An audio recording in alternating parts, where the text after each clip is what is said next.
Join me, Harriet Gould, for the Lab Matters podcast to hear fascinating stories every week from the inspiring people behind the science. In this episode of Lab Matters with me, Harriet Gould, I'm joined by Sanjeet Nihal, an R&D innovation manager for Trinity London, who began adulthood feeling like a disappointment to her parents.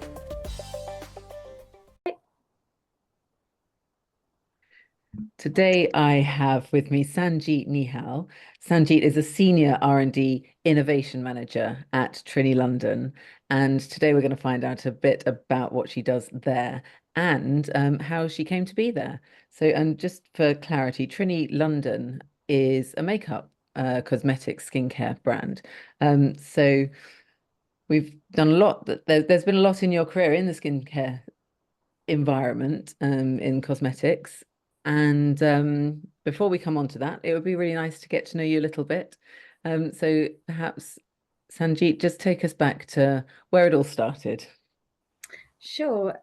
So hi, everyone. Well, I grew up in Leicester, and I'm the youngest of 5 children. So it was chaos at home, a lot of fun. And my parents, we had an off license, so we had a corner shop, which was very interesting way of living, which meant that I was always in the retail environment, let's say. And as far as my parents, my father, he used to be a wildlife photographer in Kenya, and also he was a carpenter. And my mother, she was a seamstress. So I was sort of exposed to lots of creativity as a child, lots of hands-on work that involved sort of technical aspects to it, and always something that was quite tangible. So I think that's ultimately how I've landed where I am today, developing cosmetic products, be that makeup, skincare, body products, deodorants. I've also done sun care. It sort of brings all of those elements of my upbringing into what I do today, and being able to do that in the lab, be creative, be technical, have a tangible output, but then also married with this sort of retail consumer experience that you always need to bear in mind when developing. It sort of all comes together in the work that I do today. And you weren't tempted to go into photography or carpentry even? I'm awful when it comes to photography, and I don't like taking pictures. I'm quite happy not to ruin the moment, let's say. So I would have done a terrible job of that. I think it was just more that I liked art. I liked creating. I liked color. So it's not a surprise that I work and have worked the majority of my career in color cosmetics. Lipsticks, foundations, blushes, that area. And What do you think when you were, sorry to interrupt, what do you think when you were, I don't know, at school age, what inspired you in terms, or what made you make that connection between the color and what interested you and the fact that you could actually do something tangible with it? it kind of developed over time, and I sort of fell into it in a way. But I'd like to think that I always focused on things that I enjoyed, and that kind of led me to where I needed to be. It's not something that I can say that I always wanted to do from the beginning. I had various different roles I wanted to. I wanted to be a vet because I had a love of animals, but I always had that science element.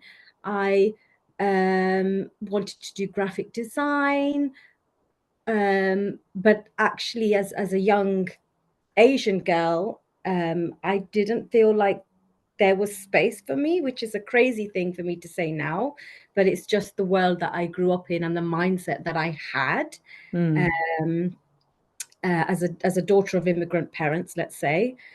And I also wanted to do drama. So there's always been that sort of element of art in many different forms that make up who I am and bring me joy. But Mm. ultimately, I sort of went down the science route and studied sort of chemistry, maths, biology, IT, and um, at uni, I didn't know what I wanted to do. I started to embark upon a degree in pharmacy, which, for my family, they were so pleased because I had got into the number one university, Red Brick University in the UK for pharmacy at the time. But it just Which one wasn't was for that? me. So that Which, was University of Nottingham. hmm But for me, it didn't really work for me. It didn't really ignite any of the parts of me that I just talked about. Like it was just something I was doing because I kind of thought that that's where I had to be, like, again, an image that I had of myself and what is a bit expected of me and whether I'd be able to make it or not. And this just felt like, yeah, people seem to be being, oh, that's a great choice, wow, you've got into that university, so I must be doing something right. um Actually, so this is difficult part of my life where I actually, I honestly, I don't like to use the word often, but I hated it. Like I hated it. I didn't feel like these were my people. I didn't feel like I knew how to show up, which meant that I wasn't showing up as myself. I didn't really want to be a pharmacist. I struggled as well. I found it very difficult as a degree to get my head round the technical information that I needed to, you know, take on board to be successful. And I found myself not attending lectures. And gosh, my mother's going to hear this for the first time. Not like focusing on other things like going out as a student, enjoying being out of the city, out of my hometown, etc. So then I actually decided to quit. And Big decision. it was a big decision, it was. And I was 18 at the time. And, I felt like a failure. I felt like a failure. I felt like a disappointment to my family. They were all shocked. They didn't know what I was going to do. I think they started to think the worst, that I'm just going to end up not doing anything and not knowing what to do in my life and not just, I'm not sure, the worst, basically. But deep down, I knew that it wasn't right for me. And I knew I would do something, but I just didn't know what. Hmm. And yeah, so that was difficult. I guess my family, you could say I brought shame upon the family, as they say, because my mom had to answer to the community as to like the fact that I'm not doing that degree anymore and how that was perceived and Had how your much. siblings gone to university and done things? They have all, yes. They hadn't, but like my eldest sibling, my eldest two siblings, and my brother and my eldest sister, went back after not having done so well at school and college. And I think they held on to that, as a failure again in themselves. But both of them went back as mature students and actually completed in their 40s really great degrees. Um, and it's clearly, there's a clear thread there between feeling like you're successful and worthy through education, within the family and community, I would say. But I mean, for me, I guess I wasn't necessarily thinking that way. And I just thought that maybe it was something within myself as to why I wasn't able to, get on board, and I needed to work harder, or I needed to do certain things better to carry on with that career choice. Hmm. So I worked in retail. So this is where retail comes back in again. I worked in retail, um, just to, make some money. And I never quite moved back home. I was sort of here, there, different places. And yeah, I did then reapply for a degree in pharmacy at the university in my hometown at De Montfort University. And weirdly, I mean, I knew I was going to get in and be offered the course because I had the grades, a little bit overconfident maybe, but that's just, the reality of it. So I just thought I'll just apply to that university. It's, it's not necessarily the top runners on the um what do you call it, the tables, let's say. But it's fine. I can continue on, and I can get rid of this, because I was carrying this sort of feeling with me every day of like, just I'm feeling a bit lost, feeling a bit like a failure, feeling like a disappointment. And yeah, it was Interesting that interesting. you were so in touch with that feeling for throughout that period. Yeah, it was really horrible time. But I mean, it's silly because I'm thinking, I'm mentioning all these things about hot tables and top university and red brick, all those things that you're told are super important at that age and at that time, because the world has changed quite a lot since then. But actually, like, I look back, and the day that I was supposed to have my interview for the pharmacy position, which was, I was told was really just a tick box exercise, I hadn't received the emails for the invite. And I got a phone call, and I was starting a shift in the store that I worked in. So I worked with Faith Footwear. And I got a call, and they're like, you're supposed to be at the university for an interview. And I was just in this, I guess you could call like a fork in the road moment, where I was just like, oh, it was 9 o'clock and I had to be there at 9. And I was like uniformed up, ready to start serving customers. And I just said, like, I wasn't aware. I was so young when this happened. And I guess it was the right thing that happened in the end, because I said, well, I can't make it. And they said, well, we can't offer you the place then. And I just said, okay, like, I was too Okay. young to even say, can't we rearrange it? Or I just Mm. thought, okay, I just accepted it, and I went about my day. I don't think I put a huge amount of thought in it then. I think I'd got to a point where I was just pilot mode, getting on with life, not overthinking things, so I didn't feel down, and I didn't want to feel like, oh my God, I've kind of messed this up again. And then I just did speak to the university, and I said, like, what other courses can I do? And they offered me pharmaceutical and cosmetic science, and that's where it all began. Wow. That really Yeah, is a bit of luck. yeah. Well, bit of luck, Mm. bit of fate. I'm not Fate. sure. Yeah. Yeah. So, I mean, I was a lot happier. Initially, I used to feel a little bit like I sort of downgraded from doing pharmacy to doing this degree, and I downgraded universities. So I felt a bit like, yeah, my story was different and I wasn't as proud of it. But boy, did I have the best time. I met lifelong friends. We studied, we went out, went through all the motions of university. And again, I was, had an opportunity in the final year to choose whether I wanted to specialize in cosmetics or to take on sort of two more pharmaceutical drug delivery heavy modules. And again, by chance, I had applied for placement roles, and I landed a role at Unilever working for Shaw deodorants. They do Lynx, Dove, and that was my first entry into corporate FMCG personal care.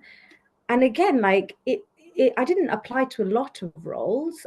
There were not a lot of roles. Not everybody would go onto a placement, but I applied and I was successful, and I had a fantastic gap year in Leeds. What a great city. Again, partying, working, learning.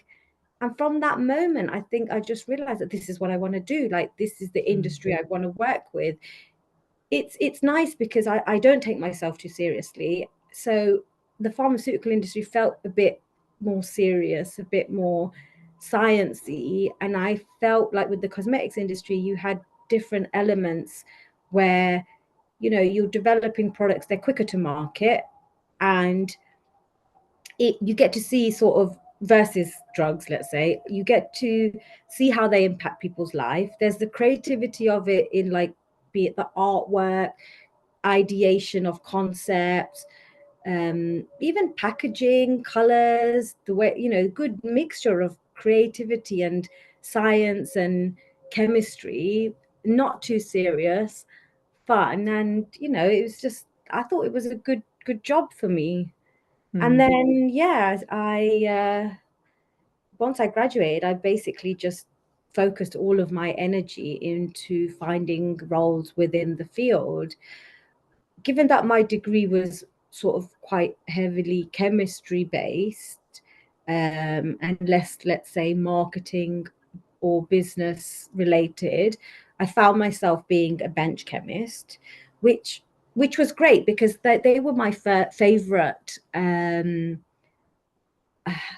lectures, not lectures, but when we had lab time in the week, they were my favorite, which brings in the practical side of me and having something tangible. Mm. So it's Did you have good can you call them lecturers if they weren't lectures, but did you have with the yeah, people? we did. So they would do the lectures, but they would run the lab sessions as well. Um, and yeah, I had a good relationship with the lecturers. It was a mixed bag.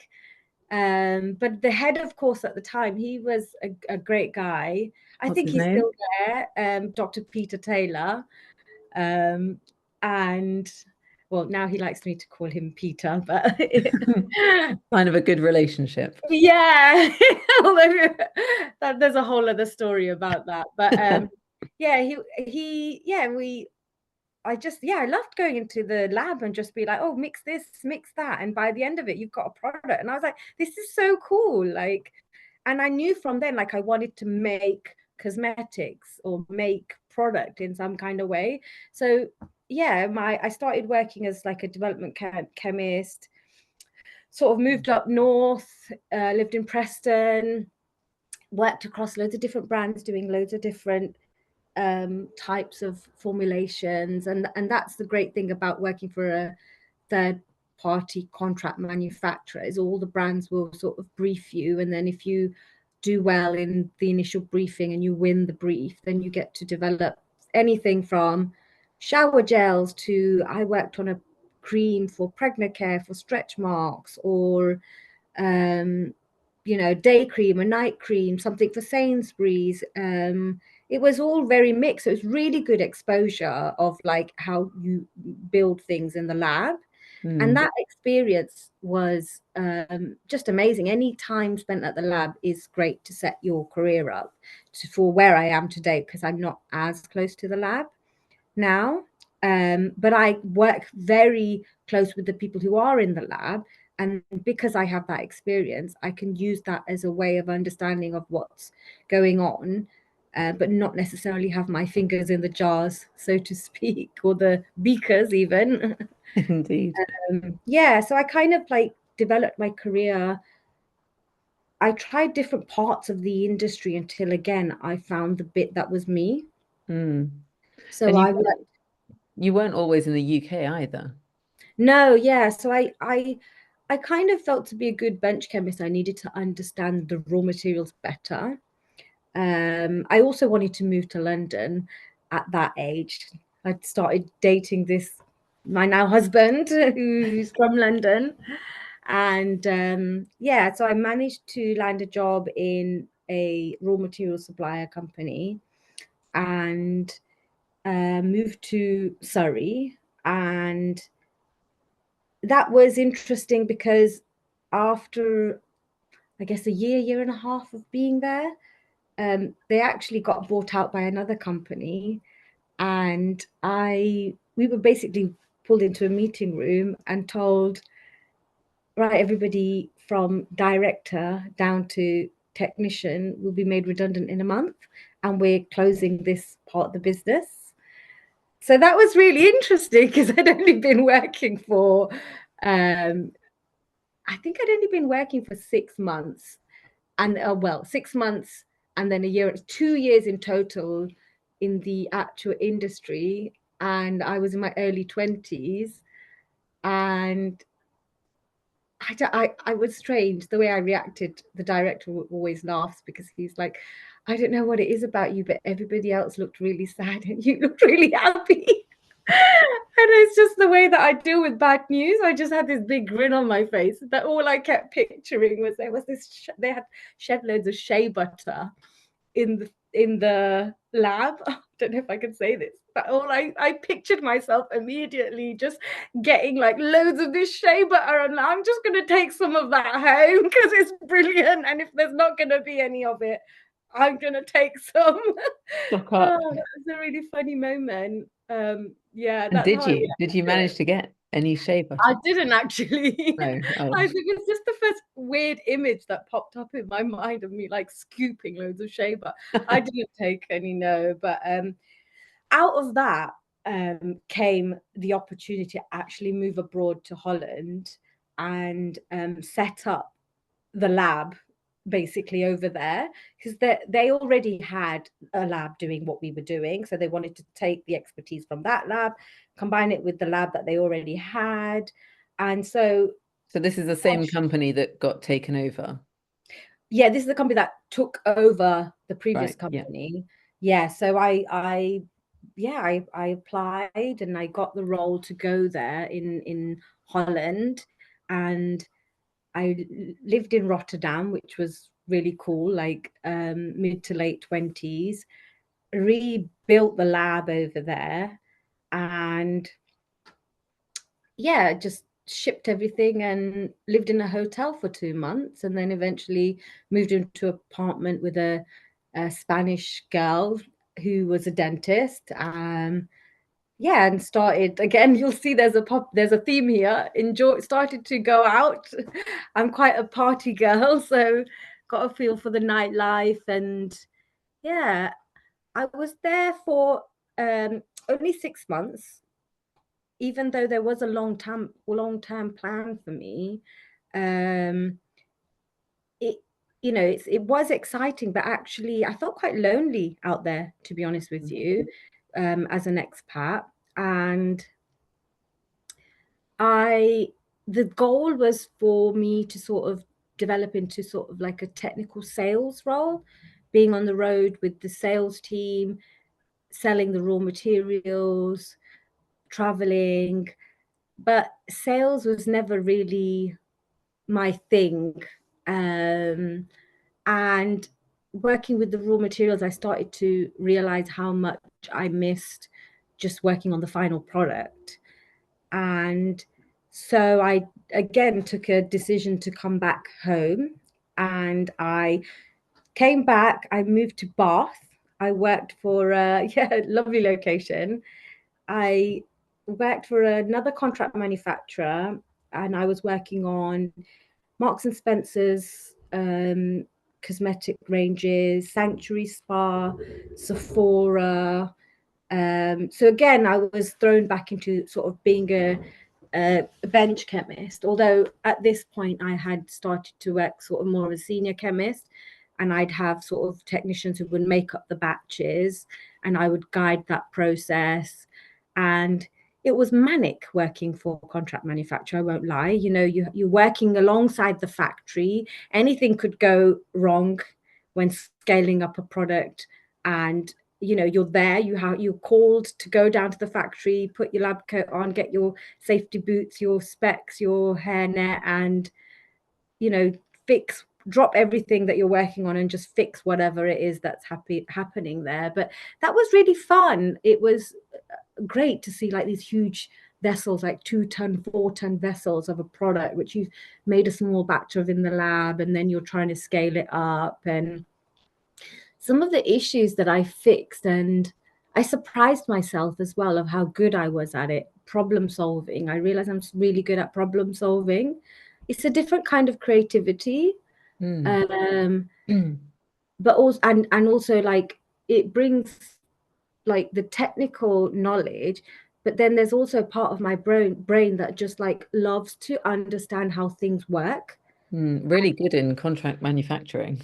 Yeah, like whether it's the cosmetic product, whether it's the pack, whether it's the um the factory vessels and the pipes, or how they clean the vessels, how they heat and cool everything. It's just so interesting.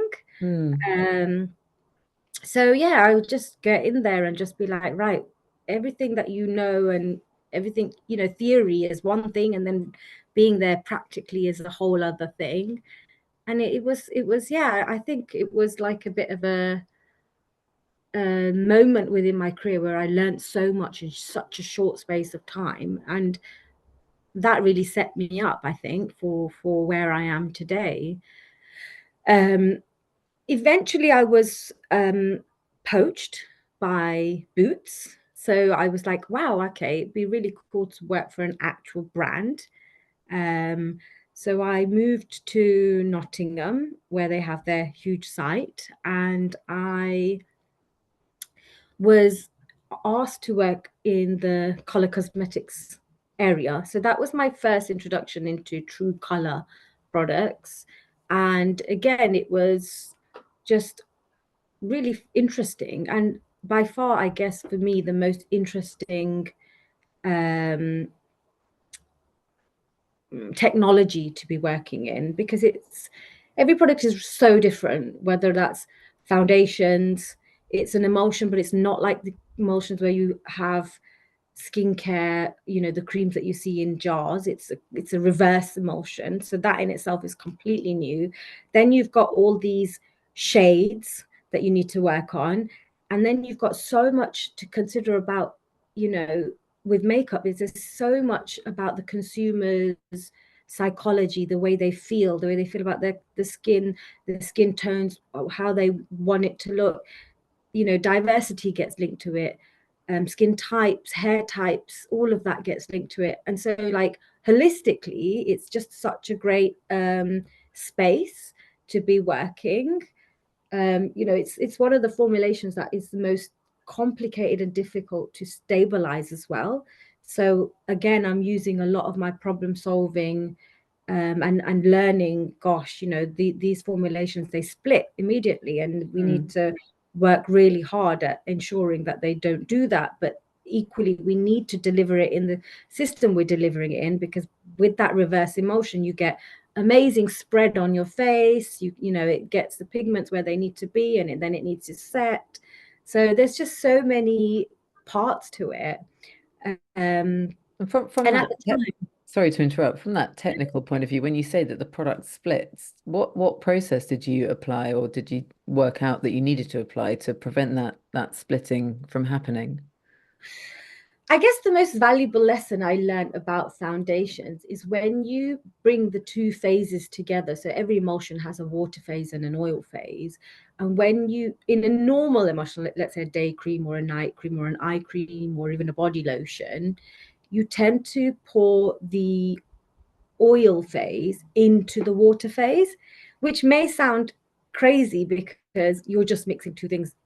Does it matter which one you pour into which? But yes, it does, because of the way that the molecules sort of arrange themselves within each other.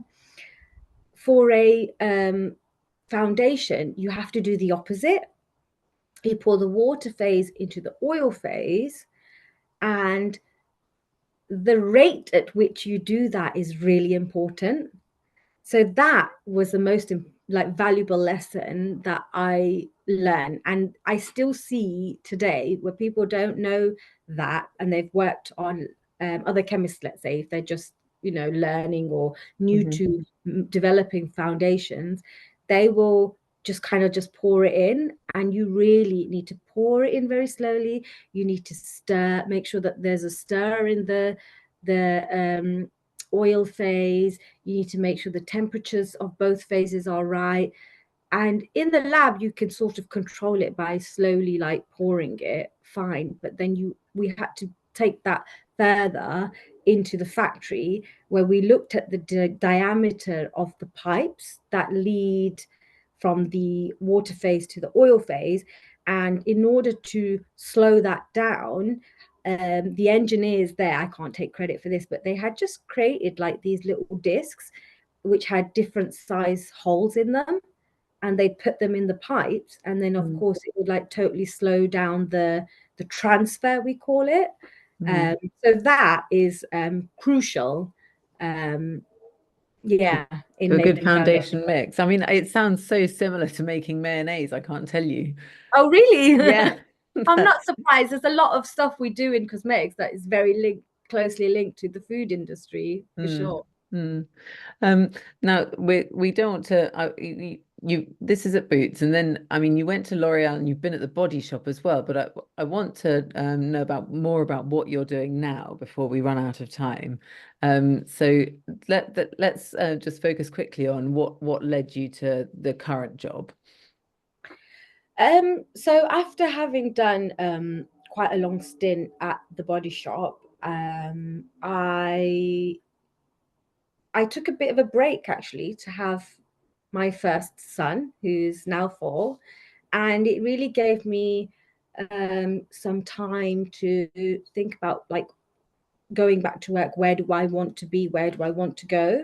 Mm. At the Body Shop, I had a great opportunities. I worked my way up to be a technical manager and have team under me. So I managed the makeup category. I also managed the skincare category for a short period. And I think my life there had really come to an end, I would say, in that everything that I had done, I couldn't really get more from the roles. Mm. But also I had to think about like as a new mom, like what was best suited to me, where do I want to go? And I kind of like had like a vision of where I wanted to be. Like I knew I loved makeup primarily. I knew I wanted to still work for a brand. I wanted to work for a brand that was sort of more premium. I also wanted to work for a brand that was a bit more less, well, which was less corporate, less, not as huge as some of the other companies. You know, Boots huge, Unilever, L'Oreal, Body Shop huge. Juggernauts. Yeah, and I just thought I wanted it to be a bit more creative, so I could unleash that part of me that I've talked about all along, that is, you know, in within my core. And yeah, I was looking for some time for roles, but I actually just took some time off, and I thought I'm not going to just apply and like jump on to the first thing that comes. I want to wait for something that suits me and that I feel happy with. um I took extra time to be at home with my son, and eventually, yeah, I saw the role for Trinity London, and I applied, and I didn't think that they would contact me, because nowadays on LinkedIn, you know, you see the number of people that have applied, and you know, there's a lot of people applying. And yeah, again, it's just something that when it's meant to happen, it just goes really quickly. Mm. So I had the initial interview. I was so energized after that, and learned about Trini's brand and how she's selling to directly to consumers and talking to the women and men as well. And yeah, like I had the first interview, I had the second one, and then yeah, very quickly I had the last one, and I started work I think a week later. And yeah, that's where I am now. I started on color, but I do both color and skincare. Hmm. And it's just been so much fun. It's been so much fun working with Trini, getting to know her, working for a female entrepreneur, working for a company that's a startup that is growing so quickly and is in that growth phase. So it's not quite corporate yet. So there's, you know, you can be really flexible and creative, and sometimes you have to put on different hats. And everybody's really friendly and open to each other. Hmm. And how do you And find the dynamic? Because it strikes me that Trini is a somewhat of a visionary. I want to yeah, create this, make it yeah. happen. How does that dynamic play out in the practical sense? Um, I mean, I find it really energizing working with Trini. She has a real presence in the room, you know. And at first, I used to be like intimidated, and I'd be like, "Oh, you know, where what am I bringing to the table? Where do I fit?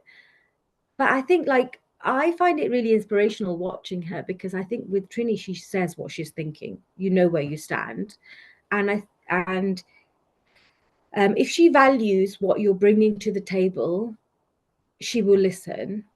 But equally, if she doesn't, then she won't. And I think that's fair enough. It's her business. She knows where she wants to go. She knows where she wants to be, and she's really good at breaking down rules and conditioning that you might have in your own mind. And I think that's what makes the brand so successful.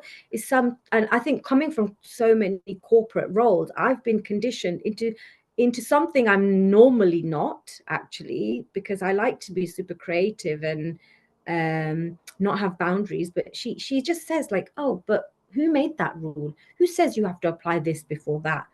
And it's like, you know what, just because the industry says that, no, we don't have to follow it. And I loved that working with her broke those barriers down and helped me to think differently. Mm. And it's different working with Trini, and I really appreciate it because it really works with my personality type. It's not like sitting in a boardroom and going through presentations and forecasts and looking at competitors. Sometimes, we could just sit in a room around a table and just be playing with different textures, ideas. She travels a lot. She meets a lot of different people, lots of celebrities, lots of women. She brings all of that knowledge back with her and then like says like, I think that this is what we should be looking at. So I mean, that's fantastic. And then it's exciting, we change our minds a lot, we get it wrong, we go forwards a few steps, we go backwards a few steps, sometimes we push things out. But I think what I appreciate about the way she works is I'd previously just always been like, you've got to develop something, you've got to develop it, you've got to hit this deadline, it's got to hit the store. But partway through development, so much can change, so much. And you need to stop and think about, what am I developing? Is it still right for my consumer? Is it still right for the brand? Has this gone into a different direction because technicalities have not allowed us to maintain the concept that we originally came up with? And I think it's great because Trini's bold and she'll be like, yes, we want to go quickly. We want to be giving our consumers what they want. But at the same time, if it's not right, she's bold enough to say, we won't launch it. Let's stop what we're doing. Let's not just carry on because we've already invested this much or we've already spent this much time on it. If it's not right and it's not, everything, she's very involved and she does a lot. She puts her heart and soul into everything. So I think if she's not comfortable, she'll be like, I'm not launching it. And I think that's really good. And I think that's what makes her successful and makes her products really great products. And what impact does that kind of approach have when it comes to the developing the product behind the scenes again? It can be stressful, no doubt, and it's hard to anticipate where something is going. And I think you have to be a certain kind of person to work there. Um, you have to understand the way that Trini's mind works. You have to understand, that she has this network of women who rely on her, who love her, who really, guide her in terms of what she wants to do and where she wants to go. And I think a big element of what I think is she doesn't want to disappoint them.